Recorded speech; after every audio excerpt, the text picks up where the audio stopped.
Now available from National Geographic Home Video. 3 alien sanitation engineers are accidentally launched into space, and they've just discovered the most amazing place they've ever seen, Earth. Join Captain Rick Rayon and his fearless crew as they go where no aliens have gone before. Exploring this strange and wonderful world, you'll discover weird facts about volcanoes, mummies, sharks, insects, wild weather, and more, all with the most entertaining guides on Earth. Every video is an all-new, all-alien adventure from National Geographic, because who knows the world better than we do?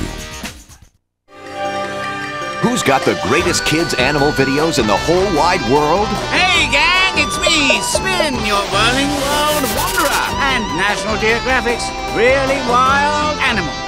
See for yourself. No one knows animals like National Geographic, and they've made really wild animals more fun than a barrel full of orangutans. There's exciting animation, fantastic live-action photography, and outrageous music videos.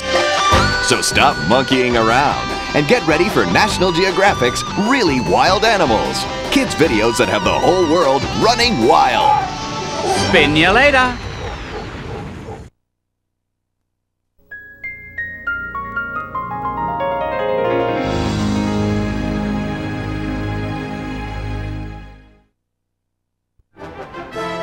And now, our feature presentation.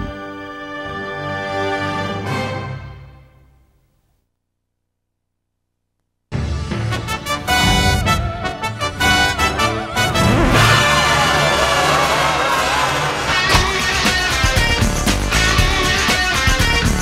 spaceship was all set to go, just waiting to be clean.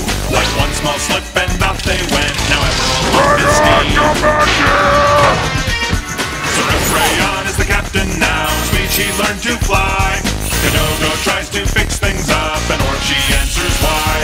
They're headed for that big blue ball to do the best they can. Exploring this new place called Earth, it's an amazing planet. Amazing planet.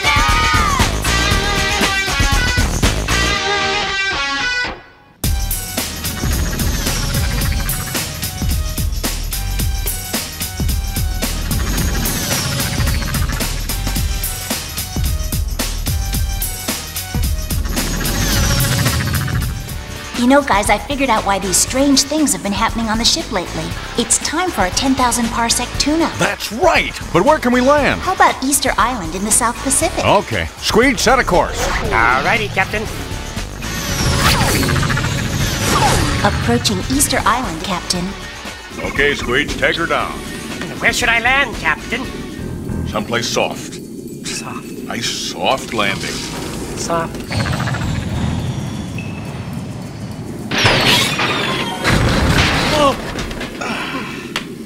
I said soft, Squeege, soft.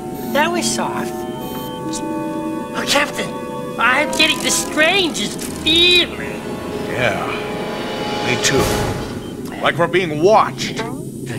Activate Futron. They're everywhere! Squeege, get us out of here!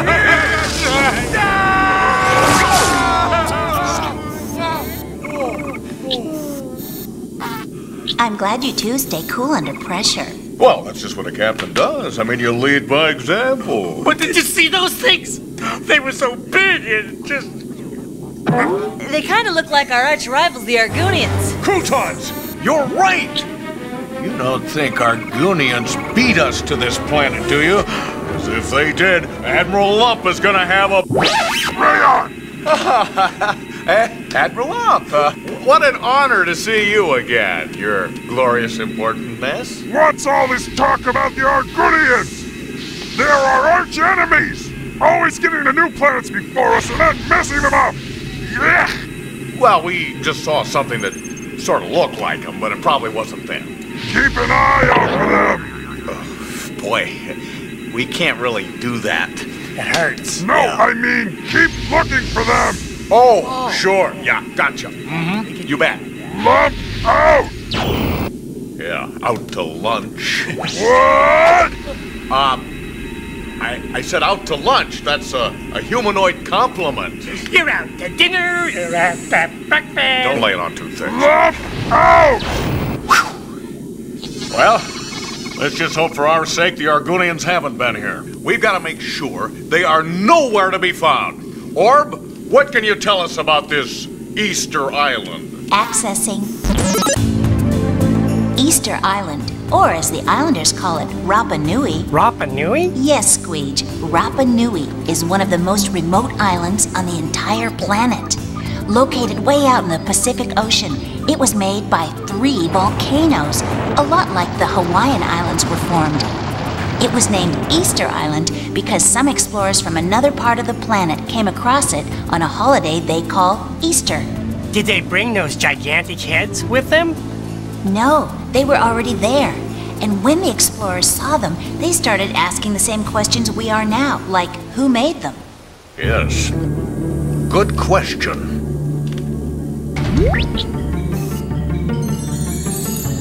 Just what are these strange-looking stone statues?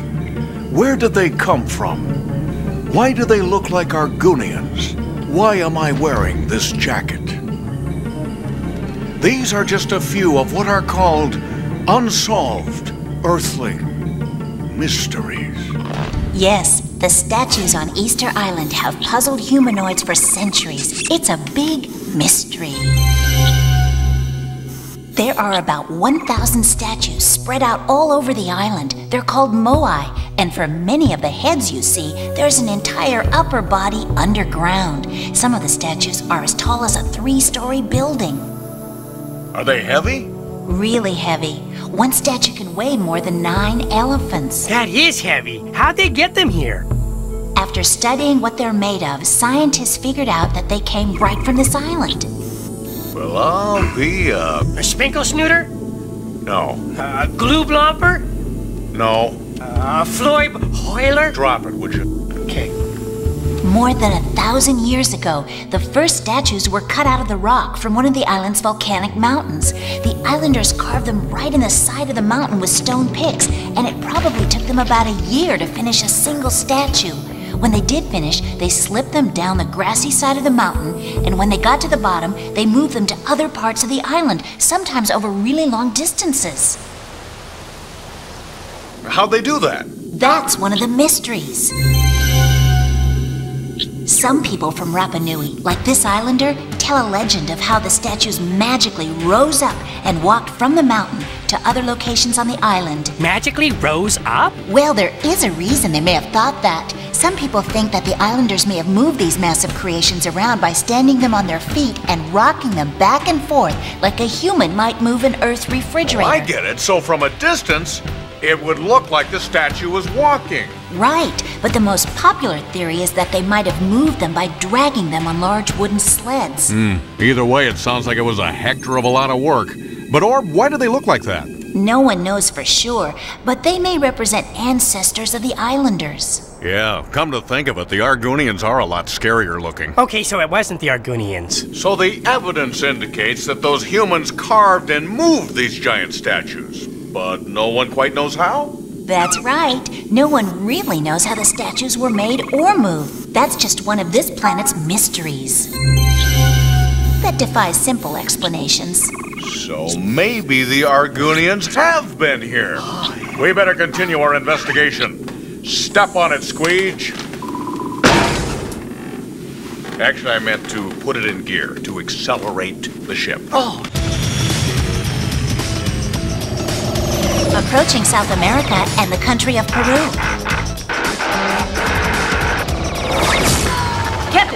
Captain, I think I just found an Argonian landing strip. Oh, look, perfect for those Argonian cruisers. So the Argonians did get here before us. Captain, they weren't made by the Argonians. These are the markings left by the long-lost Nazca people. Oh. The Nazca people lived here about 2,000 Earth years ago. But Orb, the Argonians had to have made these landing strips. They're so big and the lines are so straight. You're right. Some are more than 3 soccer fields long. But if you look closer, you'll see they aren't Argonian. Maybe you're right. That one looks like a spider. Yeah, it looks like a spider. Look. Oh, it's a bird. Yeah, sure does look like one. And that one looks like a monkey. Monkey. But Orb, why would they draw animals? Some scientists think it was to get the attention of their gods in hope that they would bring rains to this dry desert. But no one knows for sure. That's the... I know. That's the mystery. I said that's the mystery. That's more like it. While some scientists believe the lines were an important part of the Nazca people's ritual or worship, others think the lines were a sort of calendar. By using the lines to follow the changing position of the moon, sun, or a certain star, the Nazca might have been able to keep track of what time of year it was. The scientists are still studying all the evidence. That raises some interesting questions.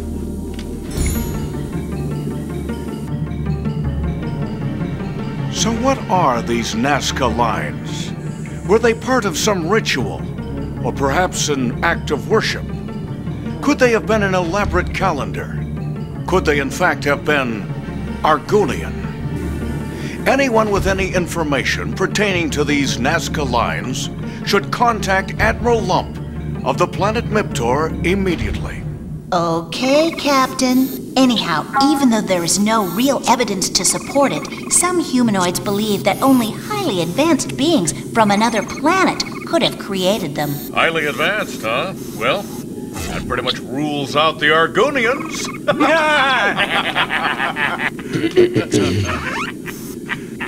So, where else might there be evidence of Argonians, Orb? North, Captain, to Central America, and one of the planet's greatest mysteries, the sudden disappearance of the Maya civilization. I think I smell Argonians. Oh, look! There are a bunch of wrecked bungles in the jungle. I mean, jingles in the bingle. Buildings in the jungle. Wrecked buildings? Yeah. And that can mean only one thing. Argonians. They always leave a bunch of wreckage behind. Looks like there used to be a whole city down there. There was.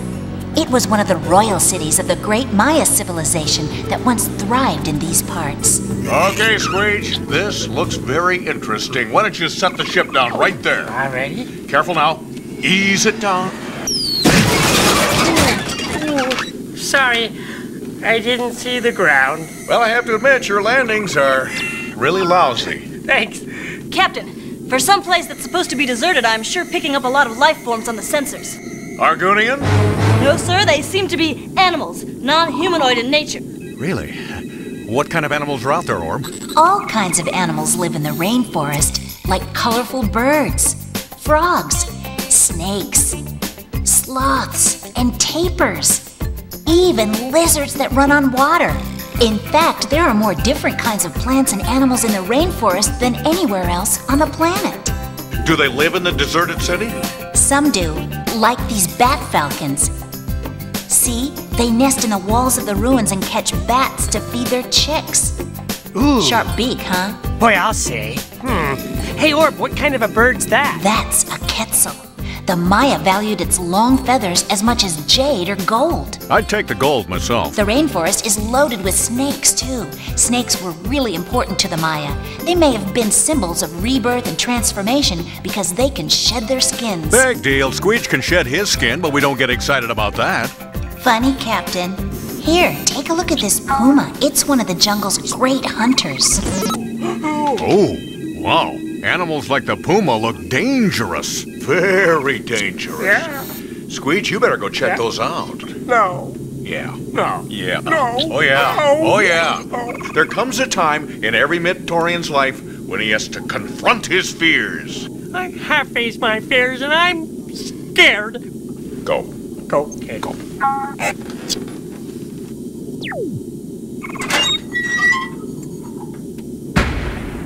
Cadogo, make a note. We need to oil the door there. Yes, sir. Orb, what the hector is all that racket? They're howler monkeys. They're the noisiest monkeys in the world.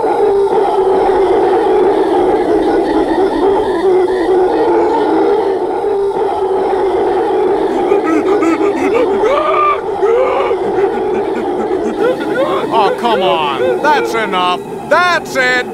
Orb, Something with less volume, please. Okay, Captain. Here's a monkey that's a bit quieter, the spider monkey. In Maya stories, monkeys were the characters who played a lot of tricks. People born on the day of the monkey were thought to be lucky and happy. Lucky and happy and squeege. Hand over hand. There you go. Very nice form.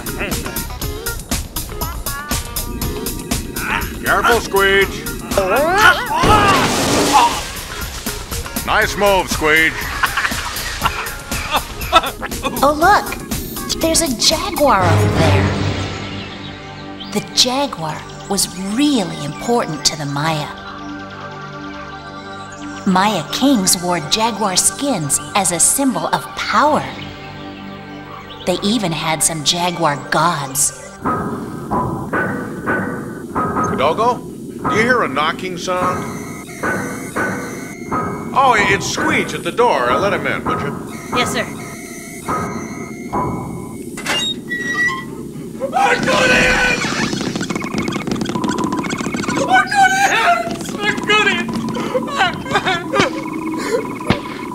Did you say Argonians? Yeah. Is this what you saw? Yeah. That's an ancient Maya carving. For over 1,000 years, the Maya had one of the most advanced civilizations on this planet. What made them so advanced? The Maya I were... believe I can answer that with the help of the Intelligizer. Alrighty, here we go. Turn it on. Captain, are you okay? Oh, yeah, I'm great. I'm so smart now. Listen, the ancient Maya emerged about 3,000 years ago and mysteriously declined as a major civilization about 1,000 years ago. The Maya were great artists and stoneworkers. Ooh, a jaguar bench. And with their skill in stonework, the Maya were also master architects, building tall temples and enormous plazas. Humanoids today think the big Maya cities might have looked something like this when people lived in them, with plazas big enough to hold thousands of people. And the Maya were excellent astronomers. They were able to keep extremely accurate calendars based on their observations of the stars, the moon, and the sun. And they were able to predict when certain events in the sky, like an eclipse, would take place, even ones really far in the future. So they were smart. Oh, yes, they were brilliant. They were like me right now. Wow, look at those scary pictures. Are those... No. Those aren't scary at all. That's the Maya form of writing. They're called hieroglyphs. It's taken years for the humanoids to figure out their meaning. But as smart as I am right now, they don't look that hard to read. This one obviously says the king would like to buy an ice cream cone, I think. Or something like that. Come on, what's wrong with this thing? Running out of juice. Oh, wait a minute, there it goes again. All right, that's better. Archaeologists have been able to study hieroglyphs that were carved into the stones used to construct buildings. A lot of the records of the Maya are still not understood, but they figured out that some of them tell a bit of the history of the Maya. Now that's an advanced civilization. Certainly is. They were smart, and they also played sports. This is Monday Night Maya Ball with Rip Rayon and Squeege. And hello, sports fans, and welcome to beautiful downtown Maya Arena today. In this ancient game of the Maya, the ball court represents the boundary between the real world and the supernatural. That's right, Captain. And the solid rubber ball represents both the sun and the moon. Yes, that's right, the solid rubber ball. The object of the game seems to have been to keep the ball moving without using one's hands. The players mainly used their hips. The ball game was kind of like soccer. Later, some courts had hoops, which also made it kind of like basketball. That's right, Captain. The Maya may have believed that if a player played well, it would keep the earthling sun and moon moving, making sure that their crops were okay. These guys were pretty serious about their playing too, because sometimes, at the end of the game, they'd get their heads chopped off. Is that why the Mayans disappeared? No one knows why such a great civilization suddenly vanished. It's, yeah, one of those. Archaeologists think that in some parts of the Maya Empire, overpopulation and wars caused people to flee the big cities. In other areas, people cut down too many trees.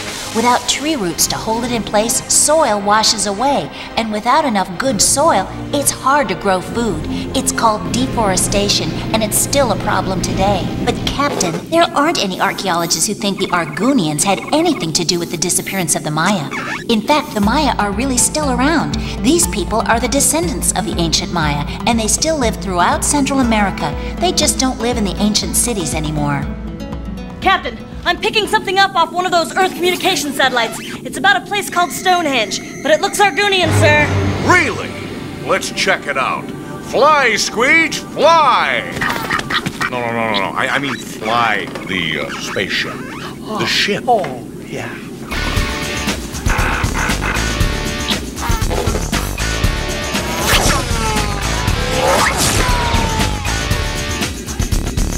It sure is green here in England.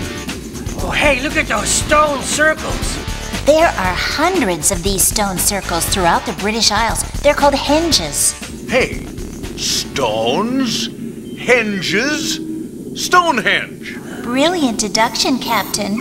Thank you, and you might have noticed I wasn't even wearing the Intelligizer.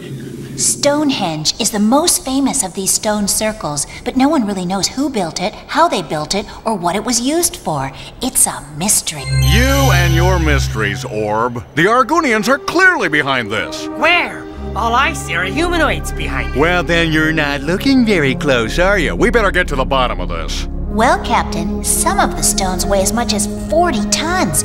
That's like 6 buses. And the strange thing is, they were brought here from other places, one of which was really far away. So the first puzzle is... how did they get them here?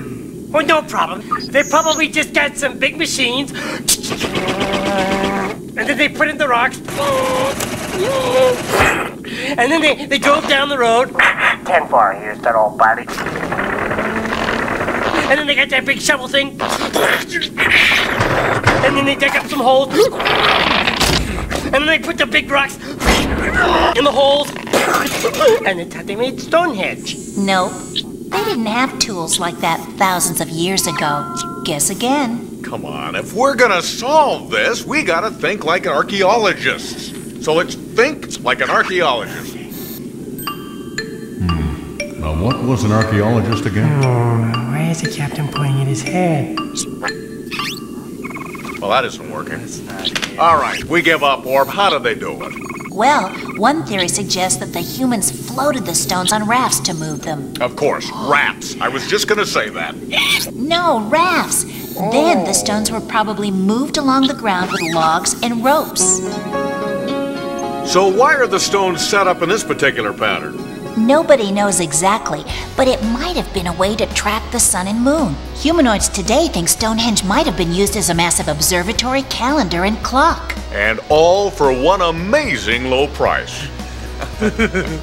By watching how the sun lined up with the stones, ancient humanoids could tell when the different seasons were coming and when to plant their crops. And you're sure that the Argonians did not build or help build or even visit Stonehenge?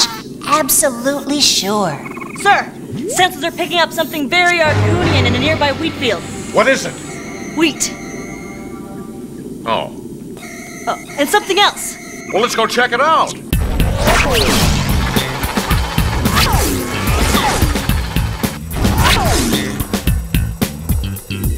Hey, look at those circles in those crops. Aha! The Argonians! There's another one over there. Oh, and there's somebody in it. Finally, we caught them! Oh! What the? Well, they're humanoids. And they're trying to make crop circles. They think they can trick other humanoids into believing aliens made that thing? They're giving us aliens a bad name, Captain. We could make better crop circles than that. They are nothing but charlatans, fakes, frauds, pretenders, cheats, posers, hypocrites, and imposters. Hold on, Captain. Even though practical jokers have confessed to making a few hundred crop circles, there are still hundreds that haven't been explained. So, how were they made? That's another you-know-what. A mystery? You mean no one knows how they got there? Well, humanoids have come up with a bunch of different ideas about them. Some scientists think that they may be formed when a giant spinning mass of air, sort of like a tornado, becomes electrified and slams into the Earth, leaving its imprint. And there are some other people who think they're made by aliens. But they're too neat and tiny to be Argonians. Yeah, they're really big and round. They're kind of like Admiral Love. Yeah. Admiral Love. Hi. We've got good news for you, oh great circumferenced one. The Argonians haven't beat us to Earth. Are you sure? Definitely, my cream-filled master. There was absolutely no evidence of any alien or Argonian visitation at any of the places we visited. As a matter of fact.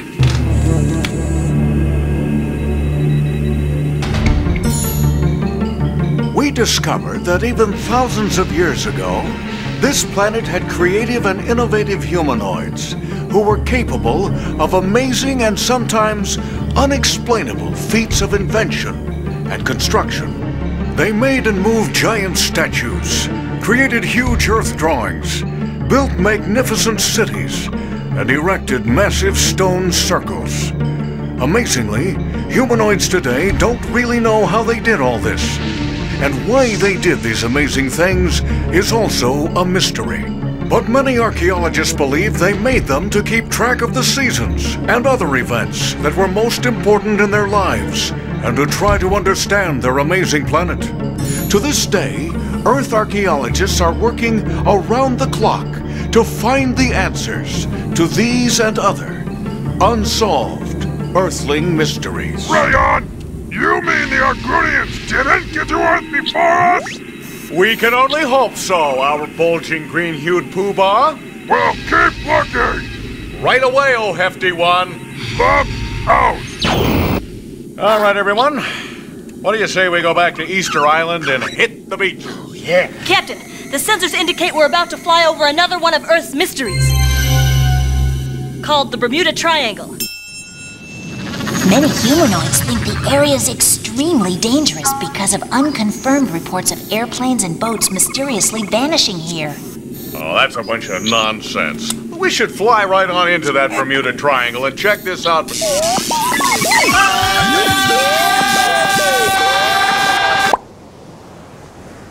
Squeege, where'd you go? Wherever you did, Captain.